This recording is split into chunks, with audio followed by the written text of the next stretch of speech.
आ जाओ पंकज भैया, जल्दी आ जाओ। गर्मी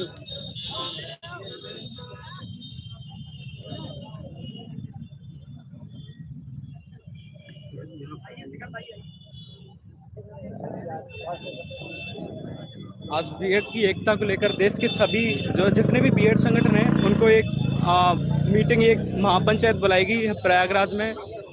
जितने भी संगठन हैं उनको लेकर आगे जो भी डिसीजन लेना है आज इस महापंचायत में अभी जो बैठक होगी सभी संगठनों की, उसके बाद जो निर्णय होगा क्या करना आगे, जो भी आंदोलन की या फिर सरकार पर दबाव की या फिर किसी भी मैटर को लेके सुप्रीम कोर्ट में या फिर लार्जर बेंच के लिए, संवैधानिक बेंच के लिए या फिर रिव्यू फाइल होगा उसके लिए सारी चर्चाएं होंगी अभी।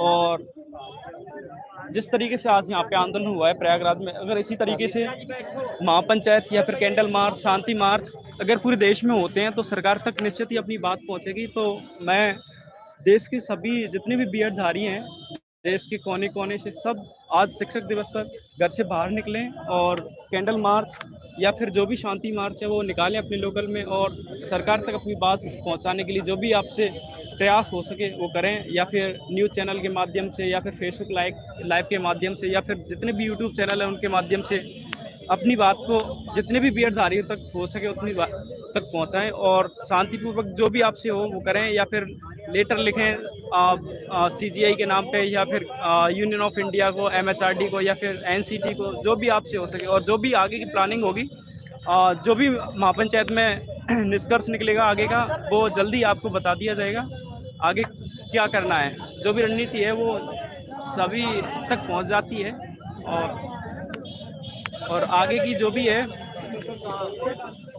वो जल्दी आपको, या मेरा चैनल है या अखिल भारतीय बीएड संघ का या फिर जो पांडे जी का है या फिर सत्यम भाई का है, जो भी यहाँ पे राहुल विद्यार्थी हैं, सभी जो भी निर्णय लेंगे वो आपको सभी तक बताएंगे। जुड़े रहिए, ये लड़ाई आसानी से शांत होने वाली नहीं है साथियों, करोड़ों परिवारों की लड़ाई है तो ये जब तक सरकार इस पर कुछ डिसीजन नहीं ला लेती है तब तक हम शांत नहीं बैठेंगे, क्योंकि ये मैटर एनईपी जो सरकार का बहुत बड़ी एक शिक्षा नीति लेके आई है 2020 में, उसको भी कहीं ना कहीं ये डिसीजन कोलैब कर रहा है। उसमें सरकार ने एक आईटीपी कोर्स लॉन्च किया है, वो पहले से ही लॉन्च हुआ है 2018 से, जिसकी 2022 में पहला सेशन क्लोज हुआ है और 2023 2 सेशन निकल गए। तो उन अभ्यर्थी तो बिना ब्रिज कोर्स के अलाउ है 1 to 5 के लिए और ऑल लेवल के लिए, सभी लेवल के लिए।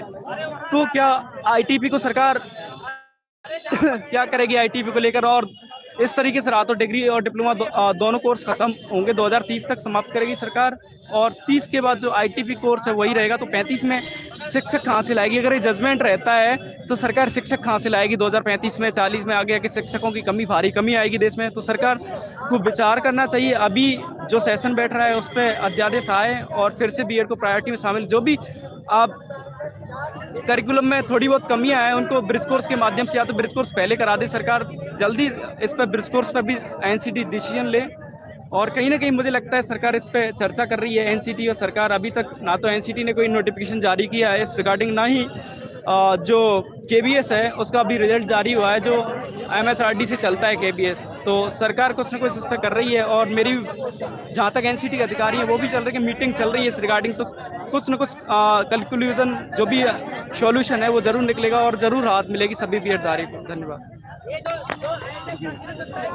आपको हम बता दें कि अभी तक जब से ये लड़ाई शुरू हुई है बीएड वर्सेस बीटीसी, आपके सामने जो चेहरा खड़ा हुआ है वो हैं देवेश शर्मा जी, जिन्होंने, जब आपको पता भी नहीं था कि ऐसा कुछ हो भी सकता है, ऐसा कुछ मुद्दा भी है, राजस्थान में फैसला आने के बाद लगातार देवेश भाई लगातार सुप्रीम कोर्ट से, हाई कोर्ट से लेकर के सुप्रीम कोर्ट तक आपके लिए लगातार संघर्ष कर रहे हैं।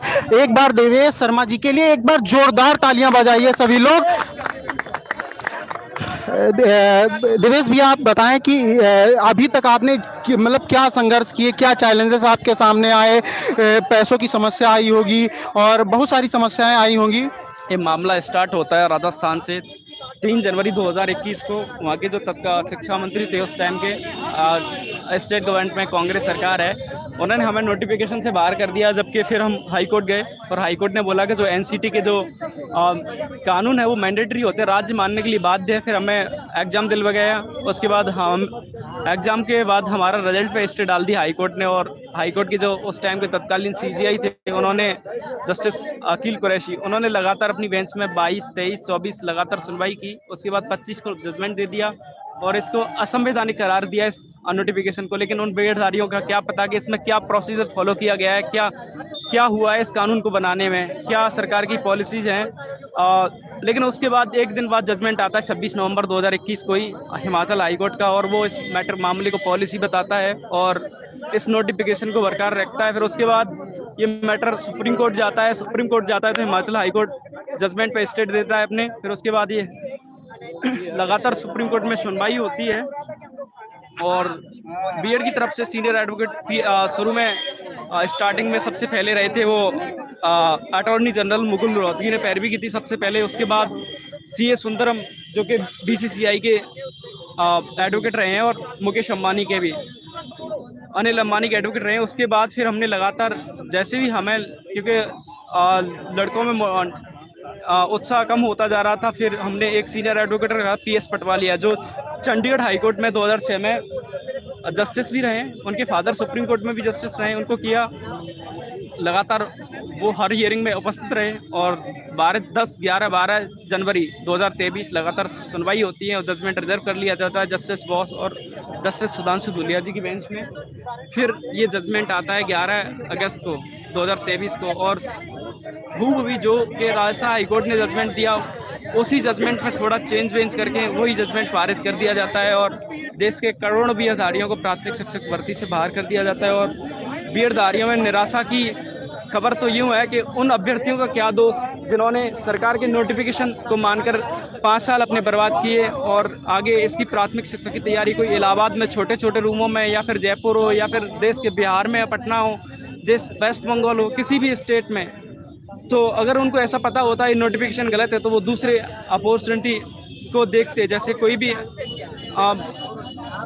5 साल में कोई भी उनका जॉब बिजनेस है उसको करते हो, लेकिन 5 साल उनके तो बर्बाद हो गए। उनका दोस्त तो क्या है, उनका दोस्त गलती कोई करे, सज़ा उन निर्दोषों को क्यों, जिनके परिवार उनसे आशा लगाए बैठे कि उनको प्राथमिक शिक्षक भर्ती में मेरा बेटा शिक्षक बनेगा और मेरा परिवार एक सक्षम परिवार होगा, तो उन परिवारों को कमर टूट गई है इस जब से जजमेंट आया है। और बहुत सारे लोग जिनके बच्चों ने बीएड कर रखी थी वो बहुत दुखी हैं, सभी गार्जियंस। तो सरकार से मेरी मांग है इस पर या तो पॉलिसी 2018 से लेके आए जिससे सभी को राहत मिल सके, और जो भी पॉलिसी में कमी है फुलफिल करें, या फिर इसी पे अध्यादेश लेकर संसद में अध्यादेश लेके आए और दोबारा से इस गजट को पुनर्जीवित करें। भैया, जो सुप्रीम कोर्ट की जो प्रक्रिया है आगे की, अब डबल बेंच या ट्रिपल बेंच पे जाने का क्या प्रोसेस है, उसके लिए क्या जाएंगे और क्या अब आगे की आपकी रणनीति क्या है? बिल्कुल, इसके बाद रेबू लगेगा, रेबू उसी बेंच में जाता है। अगर रेबू सक्सेस होता है तो नोटिस होंगे दोनों पार्टियों को, अगर नहीं सक्सेस होता है तो कोरेटिव पिटीशन लगती है हायर बेंच के लिए, तो उसके फिर सीजीआई डिसाइड करेंगे कि कैसी बेंच में देना है, 3 बेंच जज की में, 5 जज की बेंच में देना है। और सरकार, सबसे बड़ी बात है, यदि हमारे साथ सरकार आ जाएगी तो हमें परेशानी नहीं आएगी इसको लार्जर बेंच में ले जाने की। और दूसरी बात, एक रास्ता है, डिप्लोमा वालों ने क्लियरिफिकेशन की जो पिटीशन है वो दायर कर दी है, उस क्लियरिफिकेशन में अभी जजमेंट है वो साइलेंट है, उसमें पता नहीं कब से लागू होगा, कब से क्या होगा, तो उसमें भी मांग करेंगे जिन्होंने 2023 तक जिनका बीएड में एडमिशन है या उन्होंने बीएड कर रखी है जब से पहले से भी, उनको प्राथमिक शिक्षक भर्ती में बनने का मौका दिया जाए, और जो भी नोटिफिकेशन इस डेट से पहले हैं उनको भर्ती प्रक्रिया में शामिल किया जाए और उन्हें शिक्षक बनने का मौका दिया जाए, क्योंकि उन अभ्यर्थियों का कोई दोष नहीं है और सुप्रीम कोर्ट का जजमेंट रेट्रोस्पेक्टिव हो नहीं सकता। बहुत बहुत धन्यवाद भैया। हम जितने भी बीएड धारी हैं उन सबके आप ही सहारा हैं, आप ही सुप्रीम कोर्ट में हम लोगों की तरफ से इतने दिन से केस लड़ रहे थे, आप मुख्य पैरवीकार हैं। आपका देवेश शर्मा जी का बहुत बहुत धन्यवाद, हमारे साथ जुड़े हुए थे।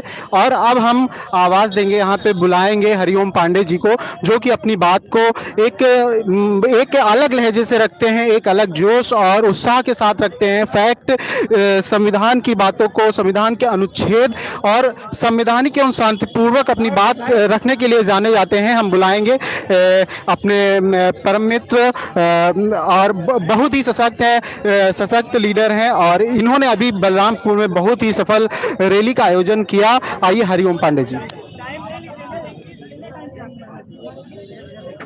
बहुत बहुत धन्यवाद रजत भाई। और अब आप लोग तो देख ही रहे होंगे कि हम लोगों की जो भीड़ थी आज यहाँ पर करीब करीब 2000 से ज़्यादा जो है हमारे भाई बहन इकट्ठा हुए। और सबसे खुशी की बात ये है कि हमारे साथ में अंकित भाई हैं ये, और ये भाई जौनपुर के रहने वाले हैं। और ये दुर्भाग्य कह लो सौभाग्य कह लो, हम लोग एक ही बैचमेट वाले हैं, बीएड किए थे हम। नहीं कोरोना भाई भाई भाई भाई नीचे भी देखो यार, नीचे भाई खा लीजिए ना, दिख नहीं रहा। ठीक ठीक। तो हम दोनों लोगों ने भाई साथ ही में बीएड किया था, इंट्रेंस एग्ज़ाम भी जो है साथ ही में दिया था। और ये नहीं पता था कि जब हम लोग साथ में बीएड करेंगे तो उसके बाद में जो है ये करेंगे। तो हम चाहेंगे कि अंकित भाई भी कुछ अपनी बात रखें। भैया भैया देखिए, हमारे आप लखनऊ से हैं, सबसे पहले तो आपका बहुत बहुत धन्यवाद। ये भाई जो है ये लखनऊ में भी पूरे धरने को कवर किए हैं और इलाहाबाद में भी जो महापंचायत हुई, आज यहाँ पे हजारों की संख्या में आए। और एक चीज़ मैं आपको बड़ी क्लियर तरीके से बताना चाहता हूँ, आज बीएड डिग्री धारकों की अध्यादेश की मांग के साथ जो महापंचायत आज यहाँ पर हुई है, ये संदेश है सीधे तौर पर सरकार को कि सरकार जल्दी से जल्दी बीएड डिग्री धारकों के लिए अध्यादेश लाए। और उसके लिए लखनऊ भी जो कुछ करने की चीज़ें होंगी, जो भी चीज़ें होंगी, जो भी रणनीति होगी, वो सब कुछ सामूहिक तौर पर इनकी बात सुनी जाएगी। सिर्फ और सिर्फ इस भाई की बात यहाँ पर हुई। और वही हमारा लक्ष्य था कि कोई ऐसी बात ना हो जिससे ऐसी चीज़ें निकल करके आए जिससे बीएड का नुकसान। उसके लिए हम लगातार कार्यरत हैं और आपके चैनल का बहुत बहुत धन्यवाद है कि आप लगातार इस चीज़ों को आगे बढ़ा रहे हैं। हरिओम जी भी यहाँ पर मौजूद हैं, लगातार बीएड डिग्री धारकों की आवाज़ उठा रहे हैं। आप सबका बहुत बहुत धन्यवाद। प्रयागराज में मीडिया से ज़्यादा तो हमारे साथियों ने ही बहुत अच्छी तरीके से बात की। अजीत त्रिपाठी जी ने भी आए, बहुत सारे लोग बलरामपुर से लेकर के बहुत सारे, धर्मेंद्र पटेल जी भी आए। बहुत बहुत धन्यवाद आप सबका। और आगे इस लड़ाइयों को लेकर के हम आगे बढ़ेंगे। एक बार फिर से आप सबका धन्यवाद, बहुत बहुत बहुत आभार है आपका। सत्यम भैया आपका बहुत बहुत आभार, आप हम सबकी आवाज़ बने। और आप और देवेश भैया और आप सभी का सहयोग, हरिओम भैया आप सभी का सहयोग से इतना बड़ा धरना प्रदर्शन आयोजित हुआ और सरकार तक बात जरूर पहुंचेगी। आइए भैया, आपका क्या नाम है? राजेश यादव, आजमगढ़ से। और आपका बहुत बहुत आभार है कि आप हम लोगों की आवाज़ को उठा रहे हैं। और सरकार से हम लोग यही अपील करते हैं कि जो है हम सभी बीएड भाइयों को जो अध्यादेश के थ्रू जो है पीआरटी के लिए एलिजिबल बनाया जाए। बहुत बहुत धन्यवाद। आज प्रयागराज के बालसंग चौराहे पे बीएड महापंचायत में